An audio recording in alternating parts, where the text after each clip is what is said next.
Hi అండి. Welcome to my channel. మా పిల్లలు రోజు ఏదన్నా చేసి పెట్టమ్మా అంటున్నారు. అందుకోసమే కొంచెం హెల్తీగా చేద్దామని పిల్లల కోసం ఇలాగా తయారు చేస్తున్నాను.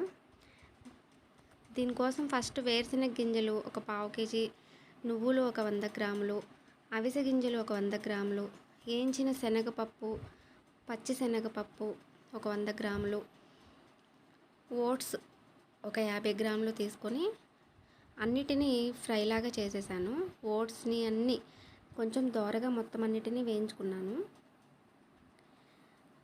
ఇవన్నీ ఇలా ఫ్రైలా కొంచెం వేపుకున్న తర్వాత బెల్లం క్వాంటిటీ అంటూ ఏం లేదు. మనం మిక్సీ చేసుకున్న పొడికి సరిపడంగా కొంచెం బెల్లం తీసుకొని దాన్ని పాకం వచ్చే వరకు కాకుండా జస్ట్ వేడయ్యి కొంచెం ఆ వాటర్ అనేది కరిగిపోయే వరకు ఉంచితే సరిపోతుంది. అలాగ దాన్ని స్టవ్ మీద పెట్టి వీటిని చక్కగా మెత్తగా మిక్సీ చేసుకున్నాను. మిక్సీ చేయకపోతే ఏమవుతుందంటే బెల్లం కొలత అనేది కరెక్ట్గా లేకపోతే ఉండలు రావు. అదే మనం మిక్సీ చేసుకున్నాం అనుకోండి అదంతా పౌడర్లా ఉంటుంది కదా. సో మనకి బెల్లం తీగ పాకం రావాలి, ముదురు పాకం రావాలి అనేది ఏం లేకుండా మనకి ఎలా ఉన్నా బెల్లం ఉండలనేవి మంచిగా వస్తాయి. మిక్సీ చేయకపోతేనేమో ఎగ్జాక్ట్ కొలత అనేది రావాలి.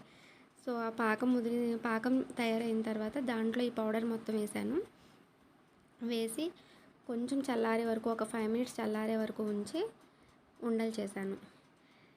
ఈ ఉండలు పిల్లలకి మార్నింగ్ ఈవినింగ్ ఇస్తే కొంచెం పిల్లలు హెల్తీగా ఉంటారు. ఇందులో అన్నీ విటమిన్స్, ఐరన్, అన్నీ కాల్షియం అన్నీ ఉన్న ఫుడ్ కదా. కొంచెం పిల్లలు యాక్టివ్గా హెల్తీగా ఉంటారు. చూసారు కదండి నేను చేసిన ఉండలు. ఈ వీడియో మీకు నచ్చితే లైక్ చేయండి, షేర్ చేయండి.